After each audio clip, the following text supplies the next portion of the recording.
একটি মেয়ে মরুভূমিতে ঘুরতে আসে এবং একটা বেদানা গাড়ির জানালা থেকে ফেলে দেয় মরুভূমিতে। একটা পাখি আসে, তারপর পাখি এসে চিন্তা করে এই বেদানার দানা দিয়ে নতুন গাছ ফলাবে। তো এটি মুখে নিয়ে চলে যায় এবং একটা সুন্দর জায়গা করে এখানে লাগিয়ে দেয় বেদানার দানাটি। তারপর মাটি দিয়ে দেয় এবং আচাই করে পানি নিয়ে যাচ্ছে শুধুমাত্র গাছটিকে জীবিত করার জন্য। দেখা যাচ্ছে পানি নিয়ে চলে গেছে তার স্থানে এবং যে দানাটি মাটিতে পুঁতেছিল ওই দানার উপর পানি দিচ্ছে, চেষ্টা করতেছে পাখিটি গাছটিকে জীবিত করার জন্য। একের পর এক পানি দিয়েই যাচ্ছে। তো দেখা যাক পরিশ্রমের ফল পাওয়া যায় কিনা, এটা প্রমাণিত। তো দেখা যাচ্ছে ওয়াও, গাছটি সুন্দরভাবে হইল উঠছে এবং বেদানা হয়েছে। কিন্তু হঠাৎ একদিন কিছু দুষ্টু বানর এসে ফল খাওয়ার জন্য গাছটিকেই পুরো ভেঙে দেয়। এখন পাখিটি আবার উড়ে আসে দেখার জন্য যে তার গাছটির খবর কি।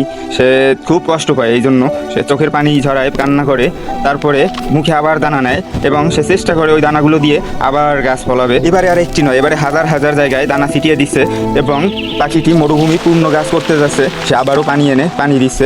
দেখা যাচ্ছে ওয়াও, আবারও হাজার হাজার গাছ হয়ে ফল হয়ে গেছে। তো এটা থেকে বোঝা যায় পরিশ্রমের ফল সবসময় মিষ্টি হয়। তো পাখিটি অনেক খুশি এখন। ভিডিওটি ভালো লাগলে অবশ্যই সাবস্ক্রাইব করবেন।